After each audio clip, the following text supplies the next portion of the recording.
champion trends feature Wukong, Diana, Nunu, Rammus, Khazix, and Shyvana. I'm Lindsay with Zam, and this is the Zoo edition of LolKing's League Trends. Let's dive into Summoner's Rift. Let's see how high Wukong's staff rises as the Monkey King tops the charts in this week's pick rates along with Pantheon, Renekton, Ziggs, and Caitlyn. You may be wondering how this trickster snuck past your sight wards, but Dignitas and Coast might have caught a glimpse. With his quick jungle clears and stealthy maneuvers, this monkey is hard to track down. Take too long to find out you're pounding his clone, and he'll take down your turrets with ease. Thanks to the innate tankiness from his passive, Wukong can build a lot of damage, maybe even the Ravenous Hydra every jungler dreams of. With a Ravenous Hydra in one hand and a Last Whisper in the other, you can't group up too tight versus his AoE ultimate. Who knows, group up too hard and you might not even get to see double. Champions with the largest decrease in pick rate for the past week were led by Riven, followed by Yasuo, Draven, Vi, and Diana. The moon rises, but it also falls, as Diana makes the top 5 champions you just don't want to play, unless you're me. Just last week, we saw a boost in her pick rate because of her new Lunar Goddess skin, but even then, it's not enough to bring this champ back into the spotlight. The Scorn of the Moon has been nerfed more times than Freak has said tons of damage.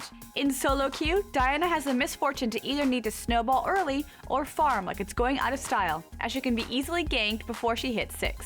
Part of the reason she's so vulnerable is due to her lack of escape, and if she falls behind, she'll have a hard time catching up.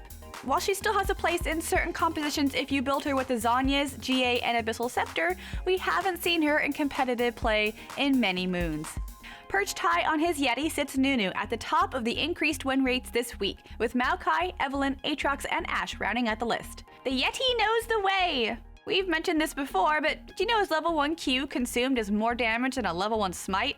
And a level 2 Smite only does 10 more damage than Consume, so he basically has like 2 Smites. I wonder if Smite was renamed Consume, St. Vicious would stop missing it. Nunu can shut down the enemy jungler because he's geared for counter jungling. His Consume gives him a fast clear, Blood Boil provides movement speed, and he can slow enemies down with Ice Blast. His ultimate, Absolute Zero, can zone people for quick takedowns. When paired up with a marksman like Caitlyn or Jinx, he makes them scale even harder with the 45% attack speed buff from Blood Boil. Even the newly buffed towers don't stand a chance. Unfortunately, it seems to be as hard to find Nunu in competitive play as it is to spot a real-life Yeti. Our next top 5 champions are heading up the largest decrease in win rate for this past week. Poppy is up first, followed by Anivia, Rammus, Nocturne, and Urgot. Don't let this armadillo fool you. Even though he's a rolling ball of steel, Rammus is a rather tough champion to master. He's got a slow clear of the jungle, and if he gets behind, he'll have a hard time rolling back uphill.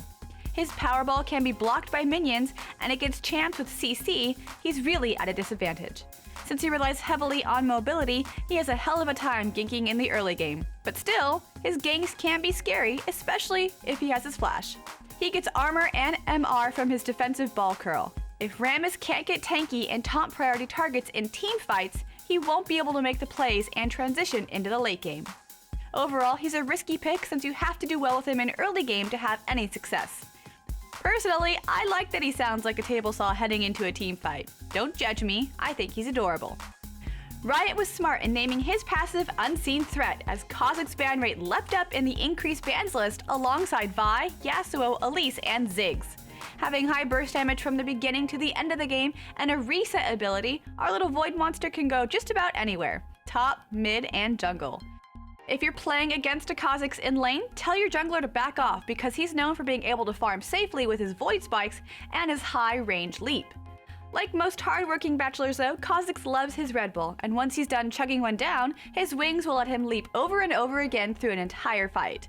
And even though it might be close to Valentine's Day, if he's coming at you and ignoring your friends, it's probably not because he thinks you're the one. This is one champ you don't want to be focused on you, especially with his increased damage to his Q. Seeing as he's one of my only options this Valentine's Day, I think I'll just stay at the singles party. Finally, the decrease in ban rate this week is headed up by Dr. Mundo, followed by Shyvana, Nasus, Annie, and Evelynn. Year of the Horse might as well be another Year of the Dragon on Summoner's Rift since our favorite dragon lady is seeing a lot more freedom. Maybe she was a bad dragon in the past, but this week Shyvana's on probation. Shyvana's been on our show so often she may as well co-host. The recent nerfs to her Twin Bite, Burnout, and Dragon Descent may be why we see people fearing her less, even though she's still a hotly contested pick in regions all around the world. I guess Shyvana was coughing up too many flames, kinda like solo queue. Let's be real though, fire is still fire, and Shyvana is still seen in lane packing a punch. With her high mobility and AoE, Shyvana has the ability to shove enemy turrets and roam without much threat. The only thing Shyvana fears is her fellow reptile Renekton, whose cold-blooded body can take the heat and trade her back more pain than she can take. And that's it for this week's show. Please be sure to subscribe to LolKing on YouTube to keep up on these league trends, and be sure to subscribe to Cloth5 on YouTube for more great analysis. I'm Lindsay. Thanks for watching.